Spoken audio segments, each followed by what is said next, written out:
down at the street gate,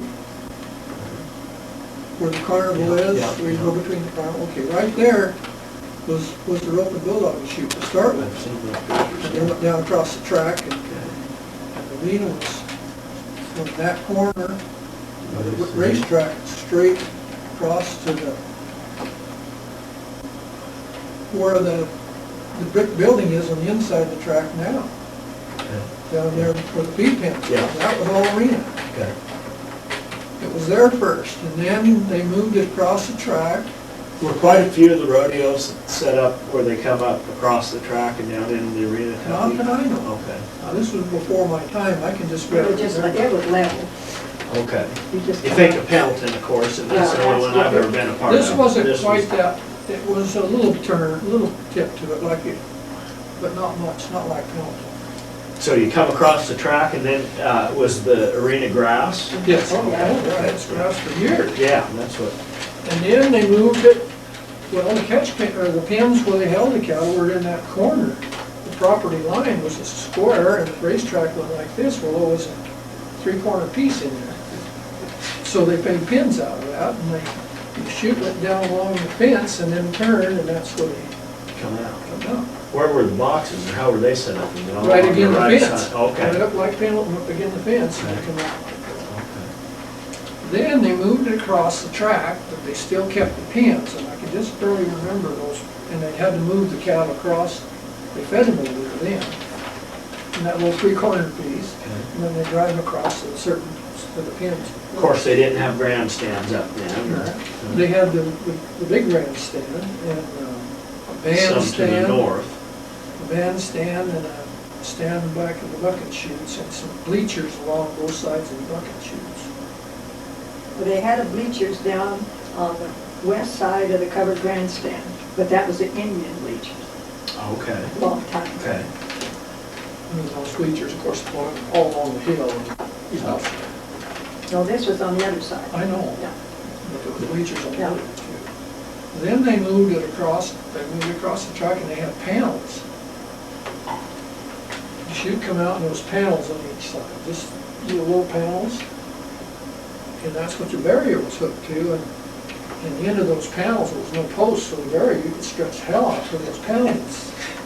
Pull that panel. So you had a hometown advantage, didn't you? If you knew a little bit about the Ellensburg box, yeah.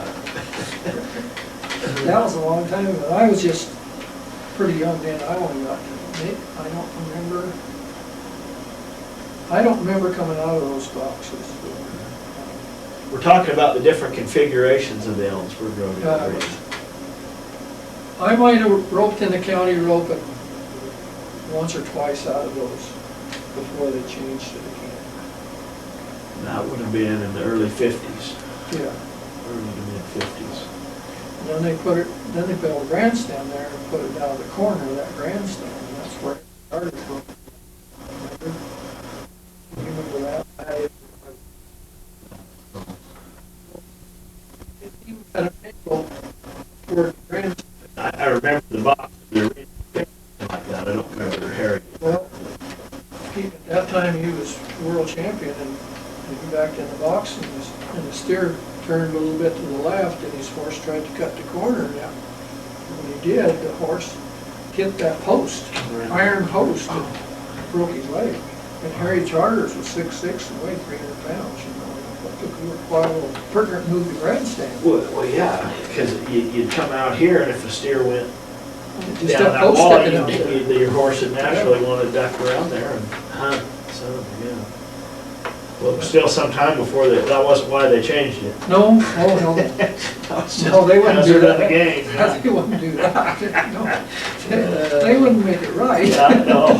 They wouldn't make it square with arena, of course not. So that was, so they made that arena configuration in the mid-50s probably. And I'm that gonna say, yeah. lasted over 20 years, didn't Yeah, I it? It think was, so. well, I think it was the late 80s or late 70s or early 80s Yeah, when they in changed. the 70s, sometime in the 70s when they changed it to where it was straight down the arena. Yeah. Well, it was really good. And that, at about the same time, they started shortening the arena from the other end too. because it used to go clear to the middle of the racetrack there. Yeah. And the catch pin was a big sliding gate there. I'm trying to think.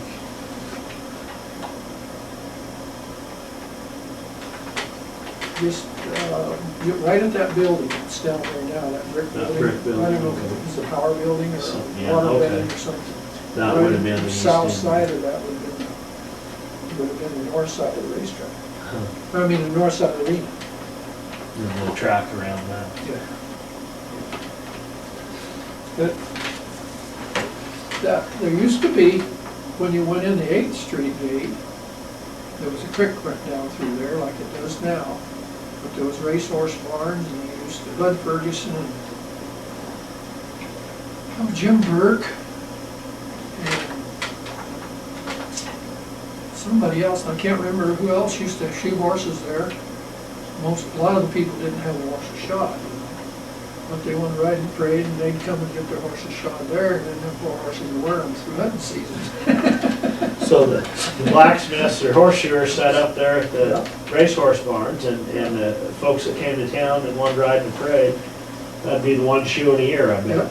Okay. Yeah, And some of the cowboys come in. yeah, those horses have been shod before, but They might be due, and so yeah, they, you'd see a horse down, and with his feet tied up, and he'd be laying there, and they'd be shoeing another one while he was resting, getting ready to be shot. get ready to be shot. Well, yeah, I think it's letting him rest. Yeah.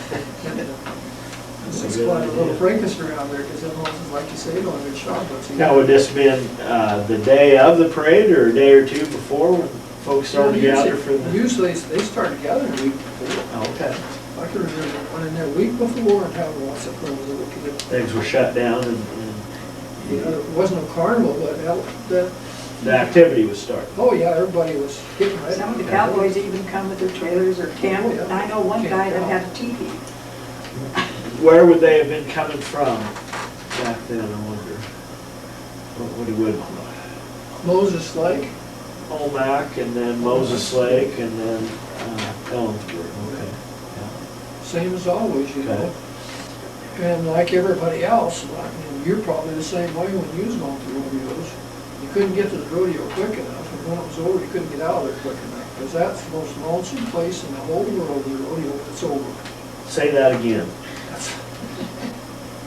That's the most lonesome place in the whole world, when the rodeo's It's the over. day after a rodeo, that's absolutely. It's right. terrible. Yeah. It really Get is. the hell out of there and go to the next one, because they're excited and they're ready to go. Such a celebration, and then when the party's over, it's Yeah. just like a ghost town. isn't it? Yeah. Yeah. Same thing, a lot. So the cowboys wouldn't stay at the one they was just at. No, Get the hell out of there. hustle up. and get And go to the next one, put your camp up there, because everybody's excited at that one. Yeah, And you're in the mood. yeah. Then they don't tie the calves down, they don't tie them down then, but they run them through so you could get the breakaway from calves, and then train your horses a little bit. That's something I bet just about all rodeos had fresher calves. All fresh Tough- calves, tough pretty to every never- place. Yeah, they Big just, fresh calves, you know. a local rancher bring in a Yeah. set of Just calves. try to pick out the light end of the calves, because the big end was weighing 6, you know, 5 or 6. This time of year, sure. So the calves would be weighing 3. Okay. You might And, tell, you might tell how big the calves were here. well, that's what I said, they're weighing 3 and better. In fact, I got a couple of pictures someplace when they were open calves. And I never did get whistled here, but I got run over a few times in the calf rope, and I got beat up worse than calf rope than I did riding calves. You guys know what we're talking about. How's that sound, Mick? Mick's a calf roper.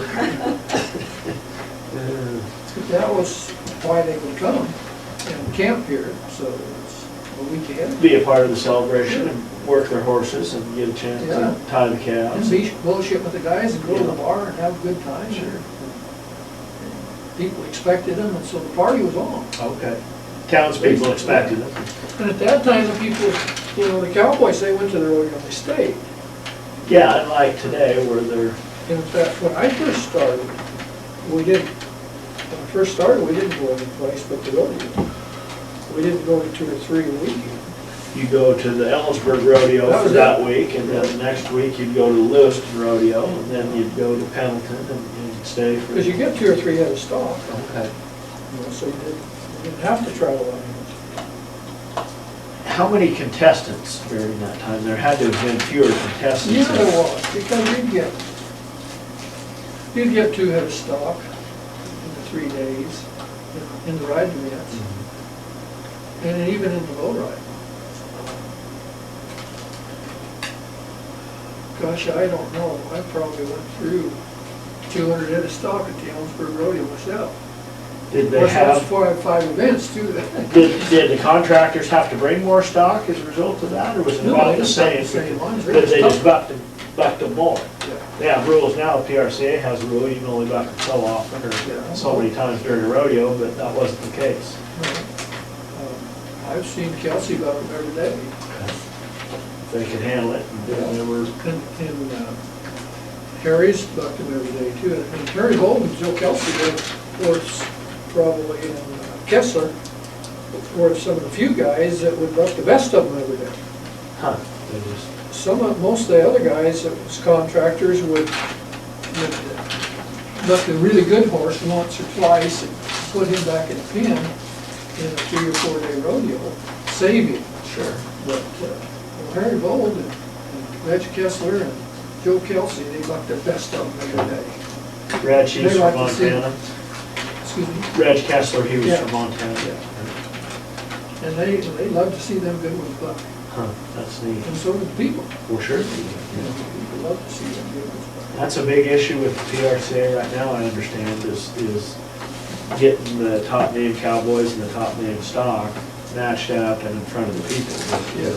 If the guy calls in and doesn't have one drawn, then he doesn't show up. That's been that way for quite a while. Has it? And that started happening when things got to where there was more contestants and they started having more headers. And that way you go to more rodeos, so you could enter more. And then I never could because I had too many events. Okay, And if I turned out one horse, then I have to turn out everything. Oh, okay, sure. Can't get on I hadn't anything thought of else. that, yeah. So I just have to get on everything that they got to me. Oh, okay. Whereas a guy that was just entering the bronc ride can, Which was Yeah. all right for me because I didn't have to travel as far. My expenses were the same. sure. I get 4 head of stock for the same price that they got, and had to travel 2,000 miles. expenses, yeah, exactly. So I didn't have that travel expense, and that really helped me. Besides, I was hazing a lot of steers, not a lot of guys. Good Paid for my you, bills. Yeah, That's what kept me going a lot of time.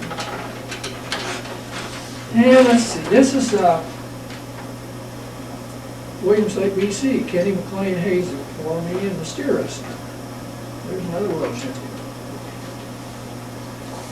Old Hound. Remember Old Hound? Great horse.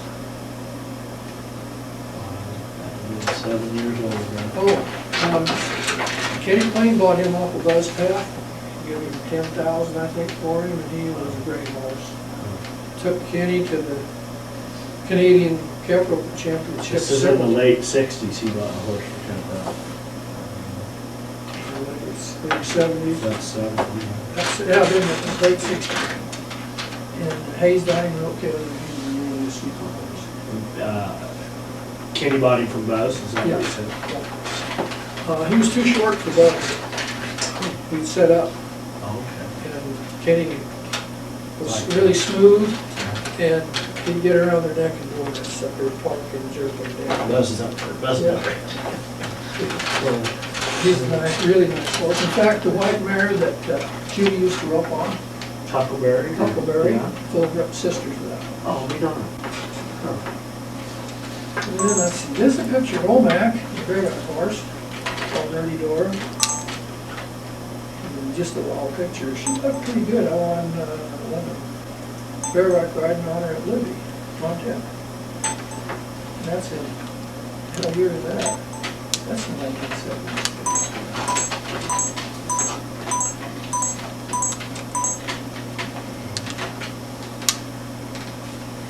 Pictures. Aren't those neat? And this is a Bulldog picture, and that's quite a while ago, when old Clyde Powers was in. Sure. Rick Powers is dad, he takes them for me, and old Whitey. That's a pretty good picture. I think that was a place down there by Portland someplace, I can't remember the name.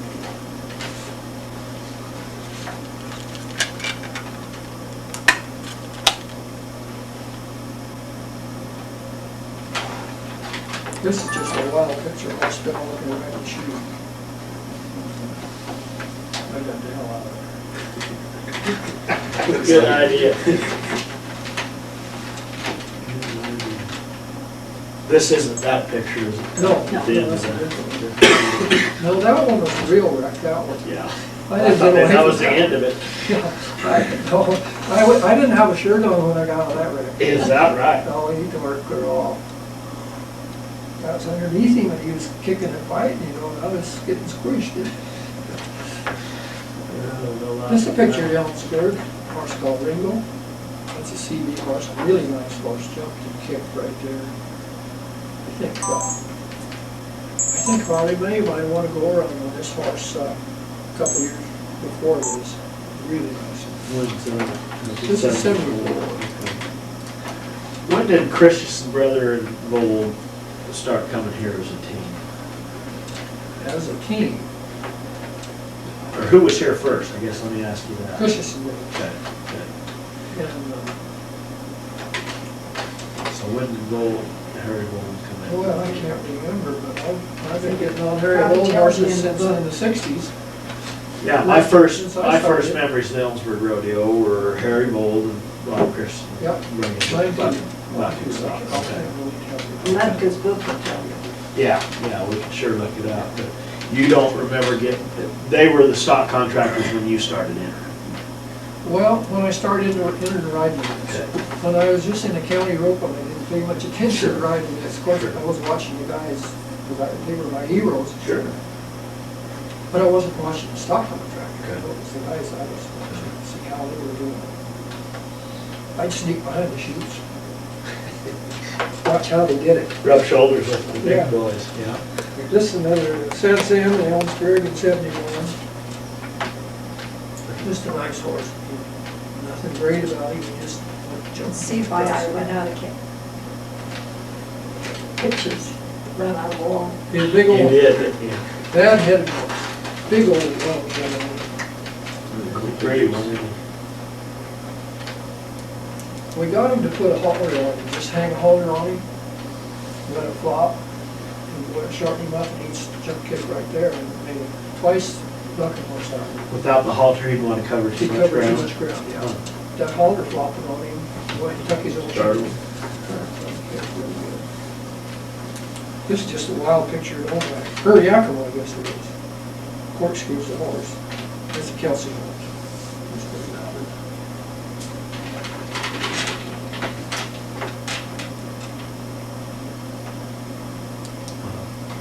Get tired standing. This horse is a horse called Little Audrey that fought in DC in 1970. And this is the biggest horse I think I ever got on. They had to tie a rope from the post to the latch on the shoe gate so I could get my feet down long stuff. You can see there, I can reach and get him in the neck. I'm pretty long legged. Wow. Wait a time.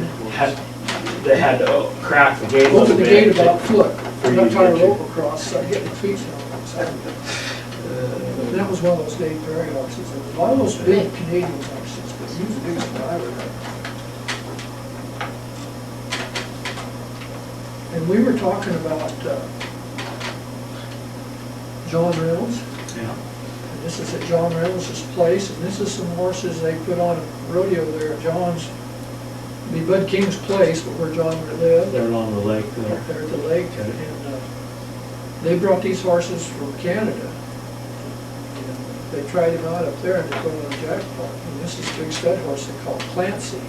Turned out to be a real good bucking horse. They were just That's trying him wrong. out That there. isn't Cooley City, this is at Sun Lakes. And he's one of those Godfredson horses. Do you know where he's talking about, Nick? It was you're headed to Cooley City from Ephrata there, Soap Lake. They're along Sun Lakes where the there's a big sign that says King Ranch on the right, and up there on the hill you see an indoor arena. Well, that's where they held that deal. John Reynolds, Huey, you know who Huey Reynolds is, don't you? Really good healer. Anyway, John Reynolds was Benny Reynolds' brother. Benny Reynolds, world all-around champion. Great Indians from Montana, big, nice people. big, strong, nice. Yeah. But he didn't want to make them mad. I think the last I heard that Benny didn't, that was before Barbara killed him. One time, Cooley City, John says, was in the bar. John says, he had some problem with the guy, bartender. And he told him, he said, you don't shut up, whip your ass. The guy didn't shut up, and he said, I'll just have Tuffy whip you, and if he can't whip you, I'll whip him. Well, I jumped up and hit him just hard as I could. Because I didn't want to get hit by John.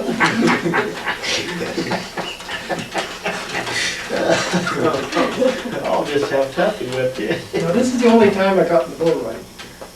And I rode pretty good, but they wouldn't mark me, because I just didn't look good on the bull.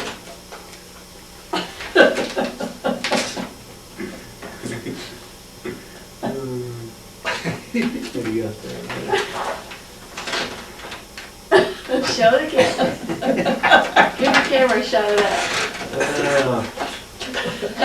Tuffy Morrison in his bull ride debut. I didn't get in the bull riding once, and I managed to win the bull riding, but it scared me so bad I never got in again. One and only time, huh? Yeah, I was drunk at Cedar Woolley at the bar when we entered. I don't know if you remember Yeah.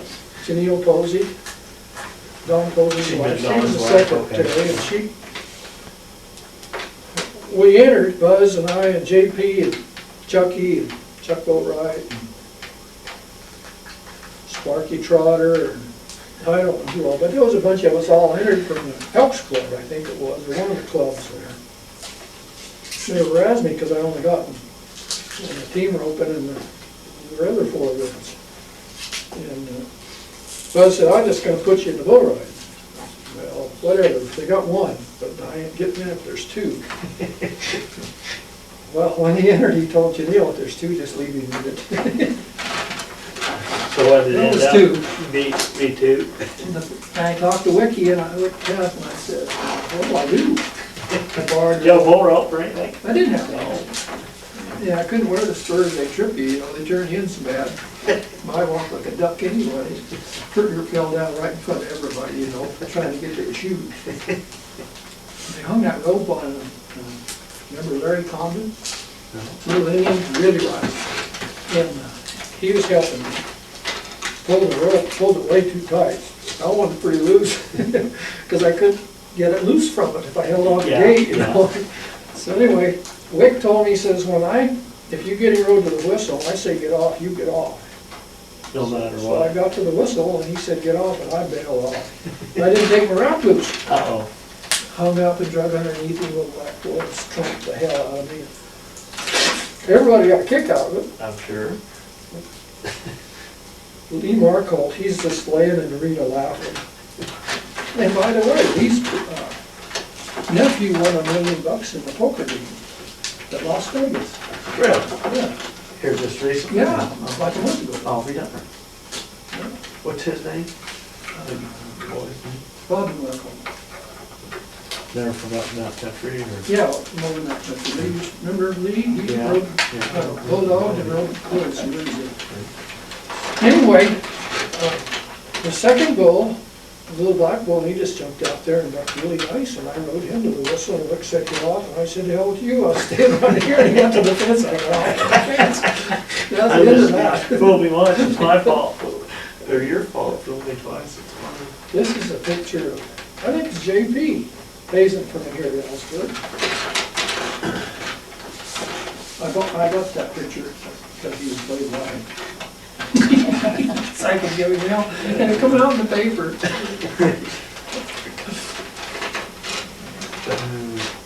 That is good.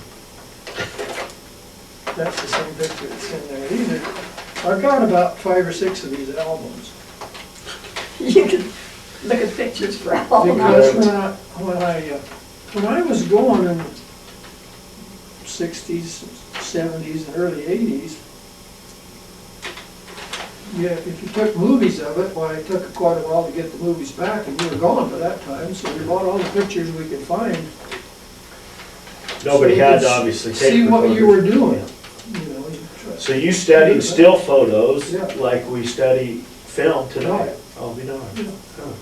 He rode his first bucking horse at 15 years old at a dude ranch up by Cleon. Everybody thought we were crazy to let him ride, but we figured we had to let him ride while somebody was there, so Chet was there to help him instead of out here in the brush somewhere. Having a stake off, you knew you were going. He was gonna do it Yeah, anyway. yeah, Remember Hidden Valley? yeah. Guest ranch up there? Art Crabtree and what was the other one, boys? Whitehead. Tom Whitehead. And they built a arena, a regular rodeo arena down in the little valley there, and the lodge set up, you know, grandstand, and it was a really nice little arena. The roping club would go up there and put on a rodeo for the guests, Oh, we know. for the kids that delivered the papers for PI in Seattle, Okay. and several things like that. Sure. 2 or 3 times a year, the roping club would put a little rodeo on for those. That's why the roping club has been so good in this valley, because they put on a lot of things Oh, that people gosh, didn't yeah. understand. They promoted rodeo. Yeah.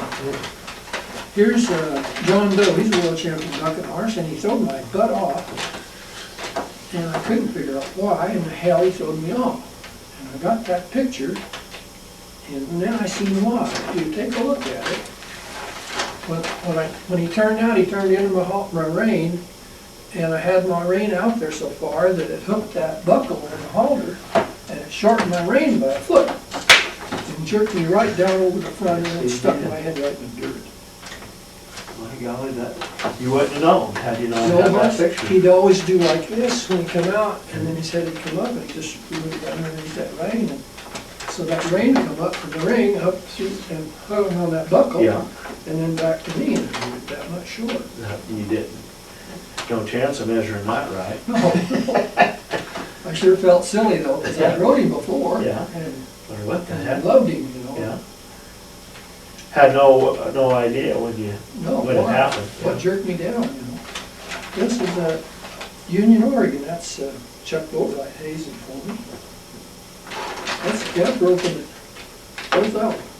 Now, there you can see, that's a pretty good sized calf. That's not one of them little limberneck floppy eared full steam calves. motors, no. Huh. Typically me, I was taking hold of his head, horse's head. Oh, this is the picture that was in there, that's a First North Winds, I really liked him, I had him a couple times. He was a good bit horse. And this is at Edmonton, Walt Linderman, you probably remember him. And this is a famous horse, Scotty, world champion bulldog horse. Really loved him. Bill Lindeman's brother. Who owned Scotty? Linderman's? Walt Linderman. He was always in trouble. He's a really nice horse.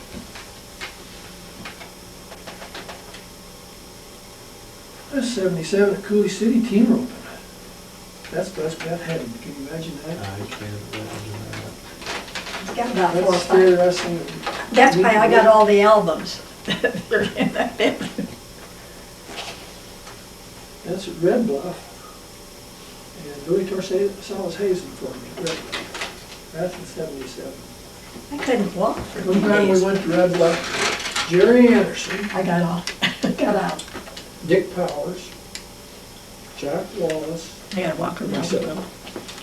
went to Red Bluff. And it was snowing so hard over that pass, that Mount Shasta. Mount Shasta, there was a foot of snow, and we would just have 2 horses, 4 of us in a pickup with a cab level camper on it, 2 in the back trying to sleep, and Jack Wallace is driving. He's the most terrible driver in the whole world. That's on film. I don't care, he is.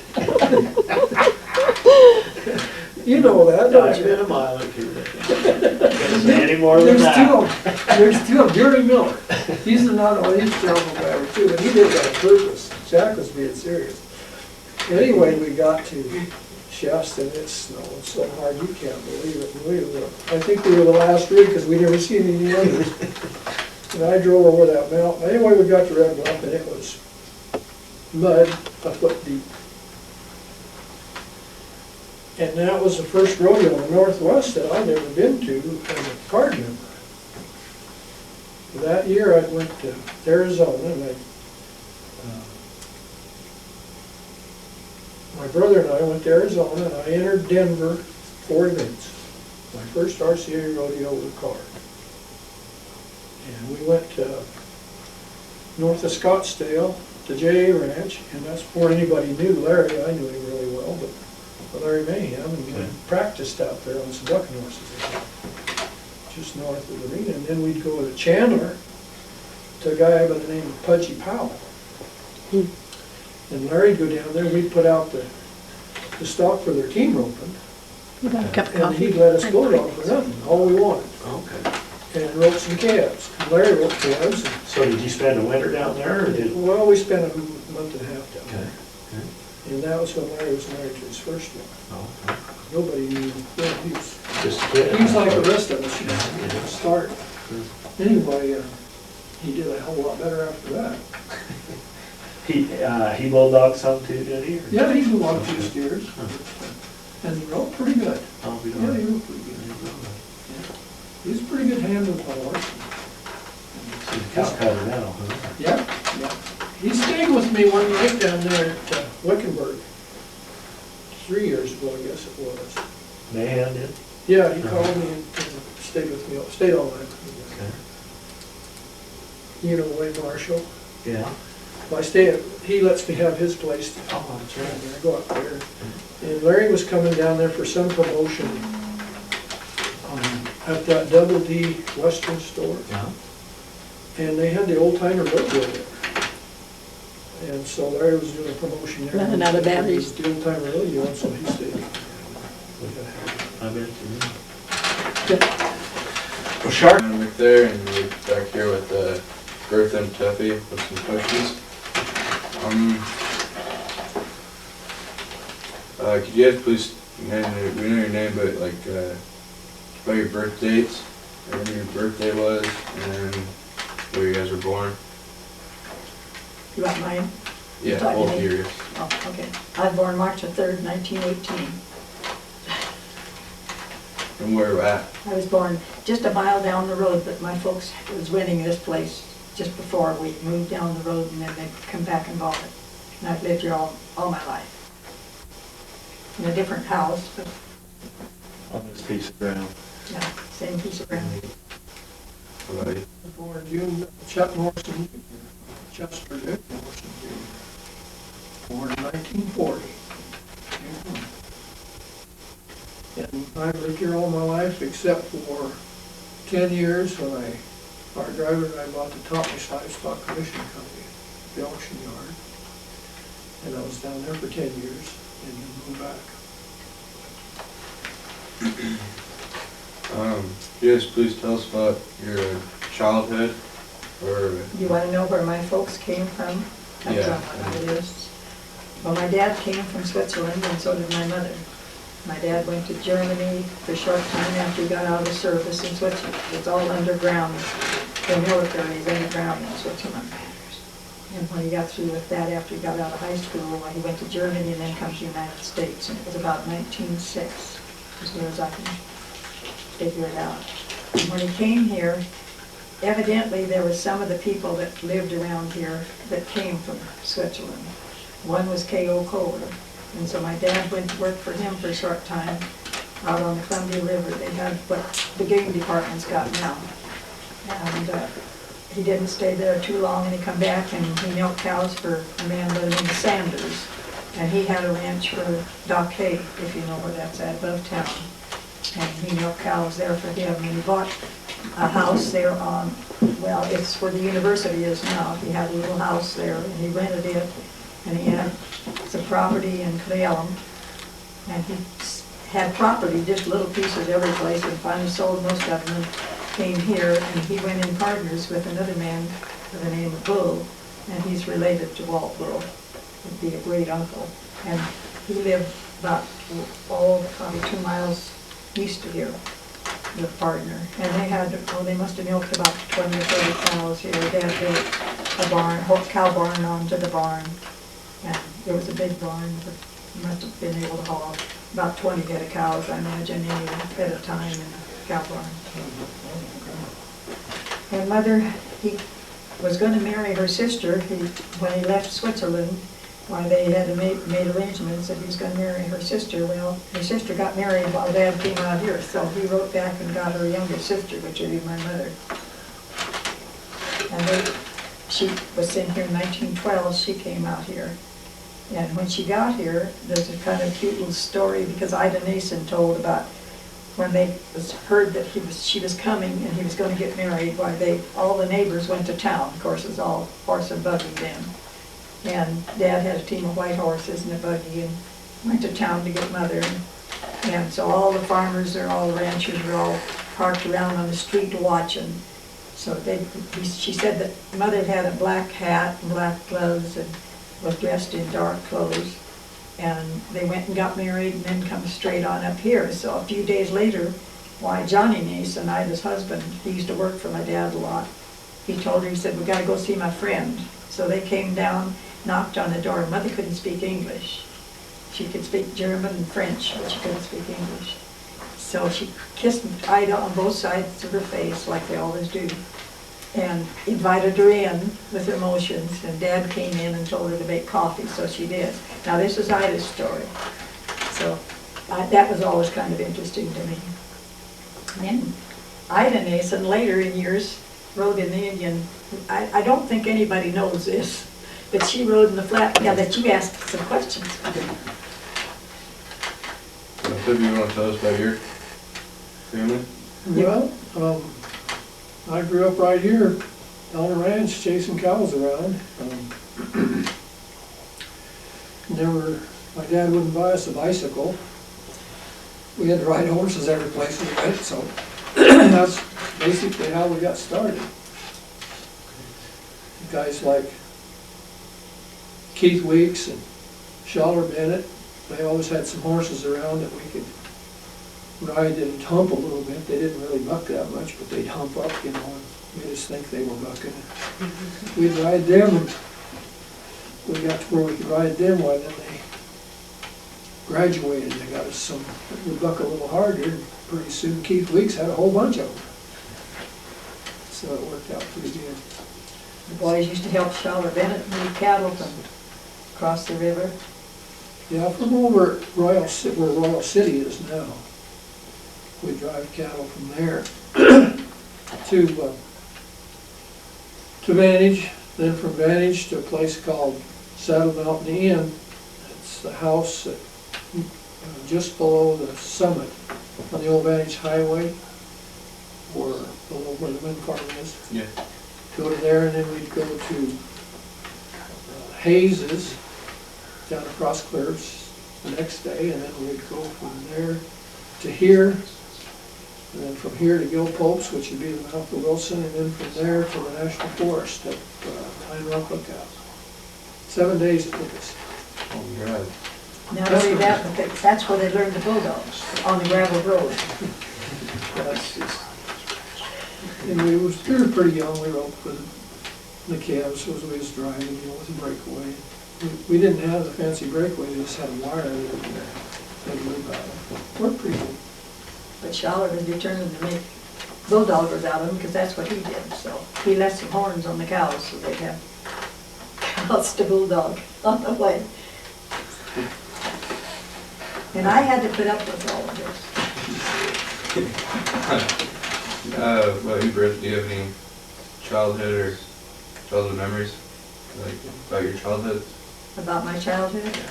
Well, a lot of them possibly, but my dad had about 400 head of cattle, so when I was growing up. So that was quite a few cattle at that time. Yeah. He ran quite a bit of land. He farmed the land above us and the one on the other side of us here. He farmed it. And of course, I helped. I thought I was helping him. I drove pull it, and second rate, and after they had their hay all up and was putting it up when it was always scattered raining, so I got to do that when I was growing up. I never had to buck much hay. Mother, she bucked hay with, I don't think you know what a hay buck is probably. Yeah, a little bit. I don't want to go into all the details because it's a long story. That was putting up loose hay. Yeah, that was Years loose ago. hay. So, All those horses.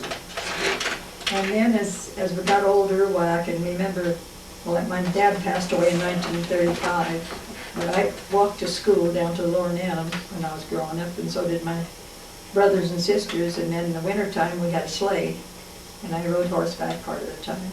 We had a sleigh filled with a horse, and in the summertime, they take the sleighs off and put the wheels on. So we had a buggy, and pick up the kids on the way. Otherwise, we just go down the road and cut through the field to get, it was about 2.5 miles. And then when I was in, I think, the 4th grade, they moved me to the Upper Nanum. That was a Lower Nanum then. I moved to the Upper Nanum. I don't know, they was having a fracas in the school down there. So I walked to the Upper Nanum, and it was about 2 miles, I guess. So that was summer and winter. And then when I was in the 7th grade was the first year that they consolidated the schools, and we had a school bus to go to town. Otherwise, the roads were pretty muddy and pretty deep. And what about your childhood? Just chasing cows up here in the Wilson and Nanum. That's about it. We had to drive those cattle for shawlers. And of course, when I was a kid, we done all the farming with horses. We used to, my brother and I would take a team of horses and go on the thrashing crew. And that's how we made some of our spending money. We didn't have to go to school except part of September because we were working on a grain thrasher. So that was fun. About that time, we had different boys living with us. I mean, they didn't have any place to go, so they'd come and wanted to be cowboys too, but they're here in place. I grew up, Larry was one of them. Larry Mason and Pat Her and let's see, Scott Behringer. Carol Morris, Scott Derringer. I can't think of the other two. The two boys got, one of them died, fell in a trench going to college in Carol Yankees. Morris. Yeah. And the one that was driving the truck, he had a heart attack. I can't think of his name. But it was always during the time the kids was rodeo. I never knew who was going to be here in the morning when I got up. There might be a bunch of kids in the bunkhouse. I had a Bunkhouse here, it's like quite a few, so. So I never knew what I was going to have in the morning. Except the one time I remember Tom Drake and Buzz Path. The first thing I heard when they come to the door, "This is the awfulest country. Our beer was froze when we woke up this morning." Tom Drake drank beer, he babysat Bulldog, he took a 6-pack of beer and put it outside the bed. It was pretty cold. So were you the chief cook for them too, Bertha? Oh, yeah. The beer was froze when we woke up the next morning. But anyway, I think we came from Edmonton or someplace. then Chet's folks, they were also early comers here in the valley. That'd be my dad. His mother was a Ferguson, and his dad was a Morrison, but he was married to the Wheelers, or was raised by the Wheelers. And he rode bucking horses, and Chet, the first year of the rodeo, he rode bucking horses. His dad had to sign for it, and he wasn't old enough to ride. And I could go on forever, telling stories about them, but Can you tell us about your married life? well, I started about that ranching is about it, except when we had a fence on the mountain. We must have had 6-7 miles of fence on the mountain. And we done most of it afoot, because if you went horseback, you had to tie your horse up and then go back and get your horse. And the kids were small and they'd ride the horse along, and play on the trees and have fun, I guess. But then about in let's see, it'd be 36, I believe it was. Why the guys would gather up the workhorses. We had quite a few at that time. My dad must have had 10 or 15 head of workhorses.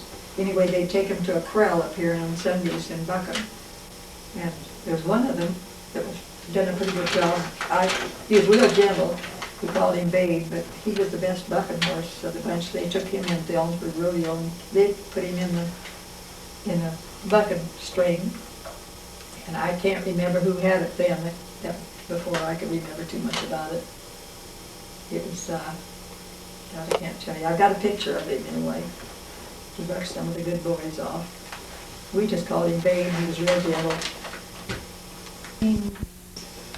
I rode relay when it was just a little rail, no fence, just a rail around the track. And the mud sometimes was 6, 8 inches deep, and the rocks was pretty good sized all through that, on that track. And there was, Mickey Mundy was one of the girls I'll never forget, because she was one of the best, I think, cowgirls in the valley, as far as I was concerned. She shot her own horses, she raised her own race horses, and she rode them. And then there was another gal that rode, but I won't get her name, because she would, instead of vaulting on the horse, the guy would hold his knee out and she'd step on his knee to get on the horse, which wasn't supposed to be allowed, but she got by with it. So, but all the years I rode, I don't know how many years it was, because I think in 45 or 46 they put the new fence in. And that was a year that my horse stepped on a rock and caught his head, put his eye out, throwed him, and caught my toe in the fence. And that was, I think, 36, I'm not sure, 37, I can't remember. Later than Or that. 40, I mean, 46. 45, somewhere along there. And let's see, they used to have to ear the horses, the thoroughbreds that I rode. If you know what that is. Kind of. What happened was they had that little low railing, like a racetrack railing, when they built that wire fence, well, that was way up, so the horses could hit that fence. But they had them again, the grandstand, earing them, holding them for me to come back around to get on. And then they stopped them from doing that, and they had tongs on their nose to hold them, because they was pretty low. And then they stopped them from doing that, but that's, I think, the last year. Those were real race horses, Yeah. they were good horses, they weren't the classy horses, they were running horses. I rode a grandson of Man of War that did some of the relays. And I also, in a flat race, Lloyd Vining brought a half-brother to Seabiscuit. He had him shipped to Seattle, and my brother went and hauled, he was working for Lloyd, and hauled him, and I rode him in a flat race. And he couldn't hold the turns. He'd go good until he got that turn, and he'd go way out. That's why he got him. So it didn't do much good on him. But then one of the thoroughbreds that I rode, it kind of spooked me a little, because they had the Indian relay before me, and this Indian boy from Yakima was riding for Bud at the time. He was on his horse, and that horse went down, they were bucking like a bugger, and that Indian left out a war whoop, and that horse straightened right out. Well, I had to ride him right after that, but he never did buck with me. I thought. And then I rode for a fella that's from Wyoming in the relay race, and I was practicing the day before the rodeo. Well, when I came in, I lit in the grandstand, uncovered grandstand. I was down on that end. I lit in the uncovered grandstand. Didn't hurt me any. I lit on my feet, but the horse didn't. I wasn't used to the horse, but I sure learned how to sit down. So that's about, well, and then when the horse hit the fence that time, I broke my leg.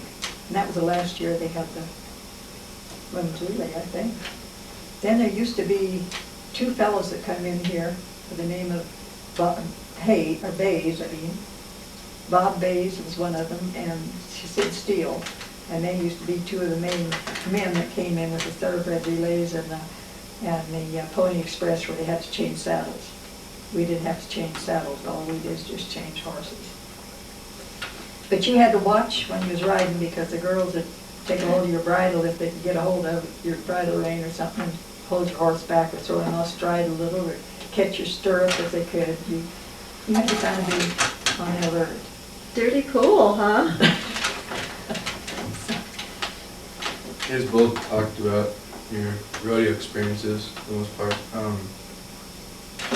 But one of your dates were like, when did you start rodeoing professionally?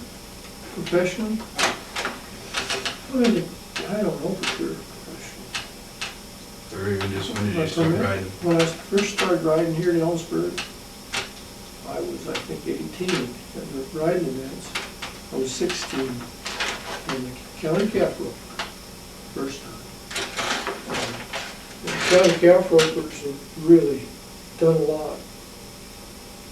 Pretty near everybody that around here that's been any part of the rodeo been in the county roping club. It's probably the best organization for the beginners to learn and for the Ellensburg Rodeo for volunteers. It's a great source for volunteers for the rodeo. And they promote the rodeo all the time. It's really, the roping club's really doing good. I'll have to say how it started.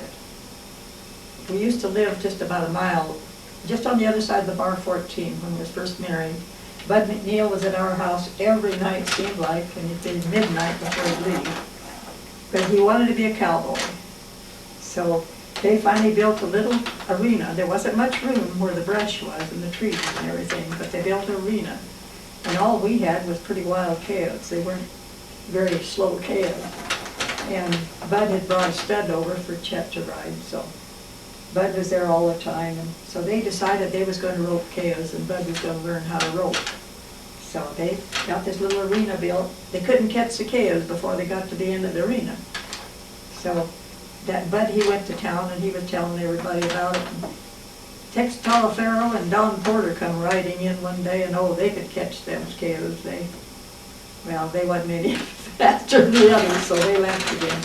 But everybody seemed like that wanted to rope, started roping with the club, like Floyd Miney, he came and roped, little Barney Roberts, and even Bud Ferguson tried to rope. But all the... Like Larry Wyatt and... Marvin. Yeah, Marv got to live just right close. And Marv Wyatt. Everybody that's been involved, it seems like, in rodeo belonged to the roping club. and then we built, when we moved over here, we built a big arena down below the barn. Bud McNeil and my dad started the roping club. And they come here, and a lot of them got bucked off, but they built a little arena, or a big arena down here where you could drive the cars down and along where they fed the calves, and they could watch all this. What actually started it is the locals. There was, of course, it's like it is now. Everybody's in race cars because that's what they do all the time. They drive a car. Years ago, they rode a horse. Yeah. And so it was kind of the change and over period. And I think, anyway, this is just my own opinion, but they didn't get enough riders to fill the county saddlebrook ride, which they had. And so they dropped the county saddlebrook ride. And these guys wanted a way to compete, and my dad had roped calves, and so he was still roping calves. And they wanted to learn to rope calves, so they started roping calves. And pretty soon it formed into a club, and they got it, weaseled their way in somehow, got it into the rodeo. And that was an incentive to keep the club going. Boy, it was good if you could get to that. Everybody wanted to rope in rodeo, you know. And it helped the membership, and then in turn, the membership helped the rodeo. So it's worked out really good. Partner, all I'm thinking,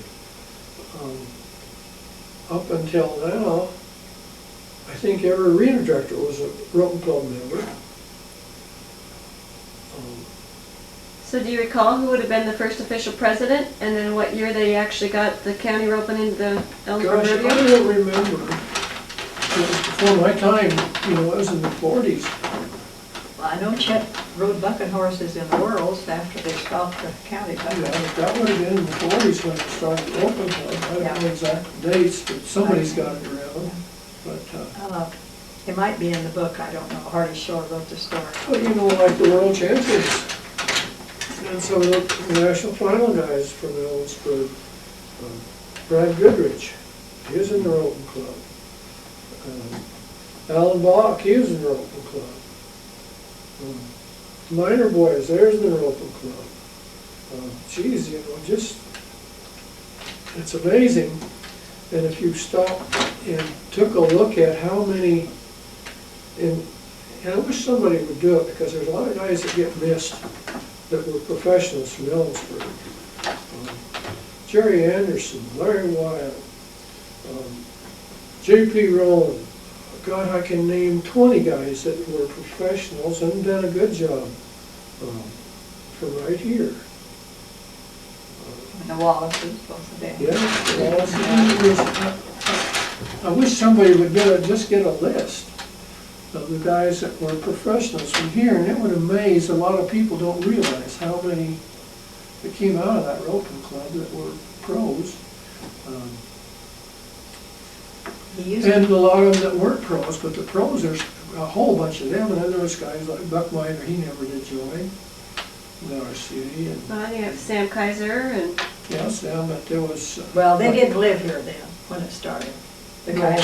They were from here, and they was in the open club. Yeah, but I meant, But, like Pat Miner, he never did, he was in the RCA for just a very short time. I don't think he was in the RCA a year even. And Brent never was, they were amateurs, but still, it was, a lot of ropers come from, and come from right here. It's amazing how many, I wish somebody just did a list of them, but but I'll tell you, I people didn't you wouldn't always think remember even went to the rodeos were pros at one time. because I had to feed so many of them every Sunday. They always came to eat, that was for sure. So what's the next question? What specific people do you guys remember from the early rodeos? From like competitors to contractors?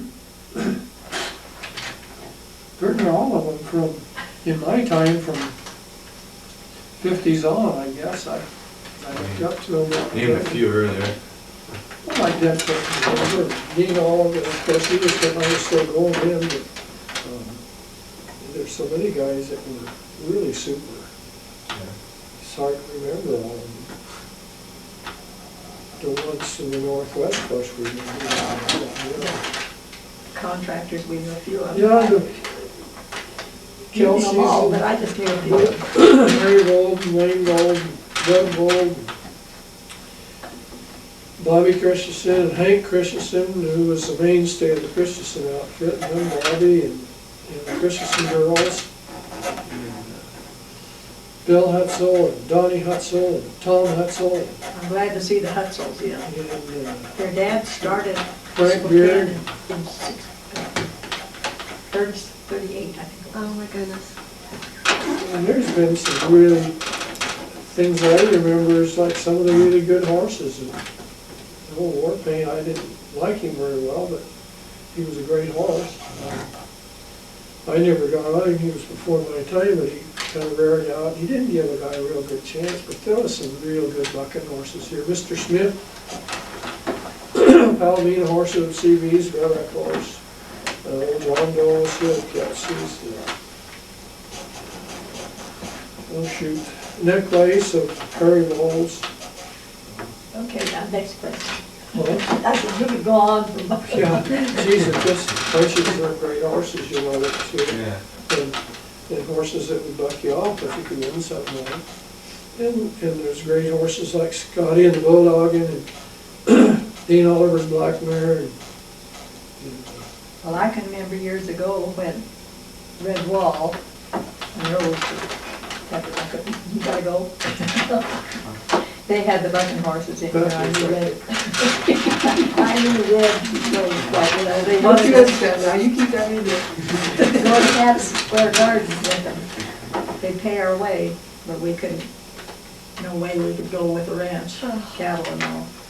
And they had two Bramers and a buffalo cow. And they wintered them with us one year because Ernie McEwen was taking care of them. And so they was wintered with our cattle. And of course, I went to school with Buff Gravy Jr. He went to high school in here. He was a movie star before my time. Yeah. Trick rider. And I knew most of that. He was best known as a movie actor, wasn't he? Huh? Best known as a movie actor, though, wasn't he? No, he just worked with them. And of course, I knew quite a few of them through Bernice too, but the one thing I can remember is Dick Griffith. When I was practicing with my relay, while he was showing Dorothy Looney, she was a local girl that was trick riding, he was showing her some of the tricks. And I never seen anyone do some of the things like he did. He put his hand on the horn like that, and somewhere or other he just flipped up and he was vertical with that horse and just circled him like that and dropped down. He was just a real active guy. Of course, he had his own troupe later on in years. He was bored. And then I remember Fox Hastings, and I wasn't too awful old, probably in the 30s. Fox Hastings and Mabel Strickland, they were here one year. Fox Hastings bulldogged the exhibition, but I better not say that. I was going to say they tapped the horns a little bit so that they was a little tender. But she rode bucking horses too, and she died in a snowstorm in Oregon. That was how she died. But Mabel Strickland was a roper. She was really a good roper. And she roped steers in her exhibition. And then, can't remember some of the rest of them, but I can't remember all of them. You guys recall any good or bad memories from the past rodeos that you'd like to share? Yeah, I can tell you one good one. It's not a bad memory for me, but it was for this guy's wife. Jasbo Fulkerson was a barrel man, and somebody cut the ropes out of his barrel. The last day of the rodeo, he went and jumped in his barrel and there was no ropes. And he got out, when the rodeo was over, he was so mad he got drunk, and he got a gun and he was looking for whoever done it. So they got him out of town. That's one thing I can remember. The ropes are what they hung on to. Yeah, ain't nothing to hold on to. But it was, we were right there where we could see all this. But it was spooky. Yeah, the horse that tipped over on me in the chute, that was the worst part of mine. And I had a steer set up with me, and the first thing hit was my chin on his horn, and my head was stuck in the ground like a goose, and I knew where I was at, but I couldn't. I could get my feet up and my butt up, but I couldn't get my head out of the ground. Felt pretty stupid out there, couldn't get up. Yeah. You talked a lot about how the arena changed earlier. Yeah. What else have you guys noticed with the changes of the rodeo? I'm going to tell you something about the fairground. Is that okay? Yeah. Okay, that I don't think anybody else remembers. But years ago, that was when I first, probably in 28 and 29, when I first started going down there, they had a dance hall. Not a dance hall, but a dance floor. And it was back of the covered grandstand now, in that bare spot there. It was round. It was probably 24 feet across. Oh, it was wider than this, probably twice as wide as this across. And it was round. It was a round circle, and it was a floor. And it stood up, well, I could look into it, so it must have been about 5 foot off the ground. And then they had cables around it. They had a cable post down and then a cable up so that people couldn't climb up and get in there. They had to go around and go up the steps to go in to dance. They had a band, and I think it was 10 cents a person, or they had paid 10 cents for every dance. And that was one of my favorite places to go to. I like to dance, so. You remember when they had the dance into the grandstand and you. Yeah, that's where it moved. Woven wire fence, but I was just a little kid, I couldn't go down and watch steel woven wire. Watching mom and dad dancing there. After they took that down, then they went in there, and then they went to the armory and had it one year, I guess. But I've never heard anyone mention that round. And I remember Maud Barnett, I think, played, Kern Vermlini and Galvin and Weiniger. And then they had a cowboy band, and I think Jimmy Smith, Joel's dad, was one of them. And they played, I don't know, a couple of 3 years at the rodeo, during the rodeo. It was a cowboy band that played. That's one of these, you know, as a little kid, I can remember every horse that went out, the band would play. Yep. Oh, how fun. Every horse the band would play, and I can't, you know, every bucking horse that went out. They had their bandstand and they played the whole rodeo. They played Yeah. something, you know, here and there, and they'd stop, and then when the horse would buck out, boy, they'd have it. And during the race, playing. there was always usually episode. Boom, boom, boom. And I think Joel's dad was in that band. Yeah. They had their own There's only bandstand. one living, and I'm not sure, but I think he did play something, but he played the piano. And I think that's the only one living now. They had a- Okay. the veterinary, well, it was the medics, it was underneath the bandstand, and underneath it, and they had a medical room there, so if you got your nosebleed or something, you could go in there. That's where they kept the stretchers, but nobody wanted to go them. How we doing? Good. Are you gonna get an F for this? A what? Yeah? I hope not. Oh,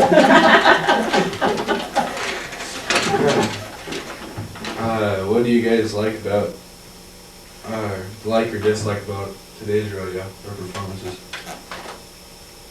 Well, I wouldn't want to say, because I enjoy working in the rodeo office. I worked there every year. After I got through with I enjoyed working with photographers. I worked for them since 1981. And what were you doing with the photographers? Well, aha. Aha!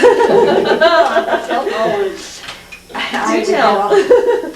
I would okay they would give me the books and the numbers and everything they had Press to wear us to passes. get in. Press And passes. their press passes and their tickets and everything. I got that, and I had to go to the record office to get stuff from the PRCA or the RCA and roll it out to them. And so I met a lot of nice people that way. Sure. Nowadays, I don't have to do it. I mean, I'm supposed to, but I'm not, because it's all done through computer and so. And I met some awful nice people. You know, I don't know, if you like rodeo like I do, you got one of the best rodeos in the country right here. I don't know what you can say bad about it. Very true. Well, you opened gates for how many It's years? quite a while, but that's what being part of the community is about. Mhm. It's the only reason. Volunteers. It's the only reason it's here is because there's good people around here to help put it on. Okay.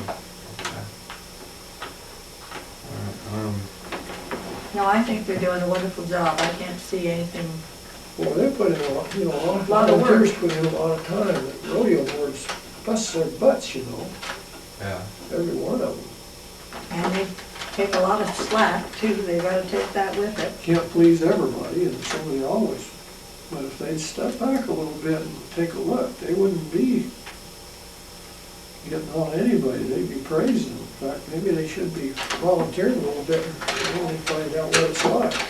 I had a woman, now if I could think of her name, she told me the other day, or it hasn't been the other day, it's probably been a couple of weeks ago, they came over here to the rodeo from Seattle, and they had tickets. Now, this has been quite a few years ago. They had tickets, and when the ushers put them in their seats, it was the wrong seats. They didn't have the right seats, and it was just a confusion. And so her husband, he got pretty irate. He was about ready to just leave. And she said, oh no, let's find somebody to talk to and we'll get this straightened out. They run into Maynard Linder. Maynard said, here's our tickets. You take those and go to, and she said, I'll never forget it as long as I live. She said, we really enjoyed the rodeo and we've been here ever since.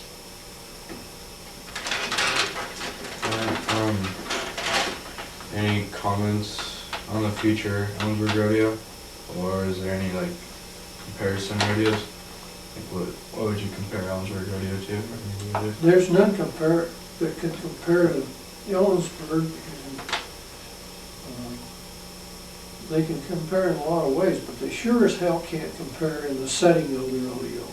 I don't care where you go, when you see a picture, you see that hill, you see the Ellensburg Rodeo grounds, you know what it is, it don't have to have a name on it. Mm-hmm. Everybody else does, they know that's Ellensburg right quick because of the setting. And there's a lot of famous rodeos you can go to that you'd be disappointed in. I know, Used to go on that all the time. especially some of them in the south, you know, they're really pumped up like Scottsdale. It's just another rodeo. Yeah. It's not like Cheyenne or Ellensburg or Pendleton or Calgary or, there's a lot of rodeos around that are smaller that are really good. Olmec's a good one, got a good setting, it's a really good rodeo. Moses Lake is a good rodeo, but look at Moses Lake, it sits right out there, it's just a rodeo ground, just a rodeo.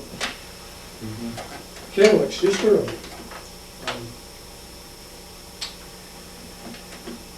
Penticton's a really nice rodeo, spectator type rodeo. Well, I say Olmec again because Olmec's, there's not a bad seat there, you're in pretty close, you can see it all. Ellensburg's a good rodeo because, and I don't know, I thought, I guess we don't want to change, but I thought that, what's the building on the end of Go Buckle or whatever it is?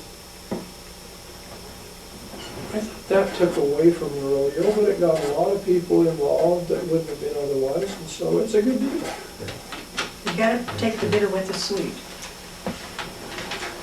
To start with, I didn't think, you know, when I seen it there before the rodeo and stuff, I thought, boy, that's gonna screw things up.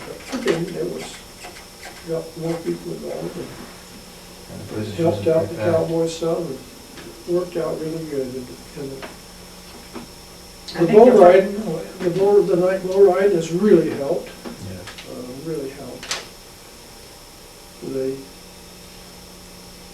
The night shows were really good, but they were starting to dwindle as far as spectators. They weren't exciting enough, I guess. And I really didn't like the guy jumping into the frozen rattlesnakes, things like that. You know, that didn't help. And so the bull riding really helped, and everybody enjoys it.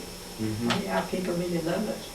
Really. I think the Frontier Village has helped the looks of it a lot and helped a lot of the way people can go into the rodeo.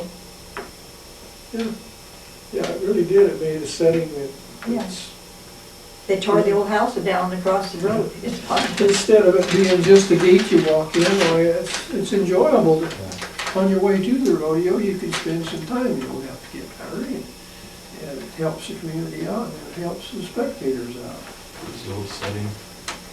It's really super, I think. And they're right there, they can walk along there, whether they're buy a ticket or not, they can walk along there and see the bulls and see the bucking horses. And if you just stand back and notice, a lot of people just come there and stand with a cock at them, you know, they just fascinated with Yeah, the close to those animals. Yeah, get close to the old west. Mm-hmm. And that's what that did, it made it more like the old west. I think we ran out, didn't we? Did we run out of questions? I hope. Yeah, pretty much. Just any comments on the future of rodeo? I can't see anything but a good future for it. We got good people to keep putting it on, boy, it'll get better. The thing that I think is the contractors, by having the more contractors with the rough stock has really helped, because there's good bucking horses going on. When you jump out there like in the Shortville on Monday, probably the best horses you'll see any place, and when you're throwing the world champions off on their head, and doing it quick, you know, that's telling you something. Yeah. And not just one of them, there's a bunch of them stuck on their heads. And they don't like it, and I didn't like it when I got stuck on my head, but boy, it's good watching. And they've had some awful good girls singing the national anthem, I thought. They've done a real good job. All right, well, that concludes the interview with Tuffy and Bertha Morrison. Good.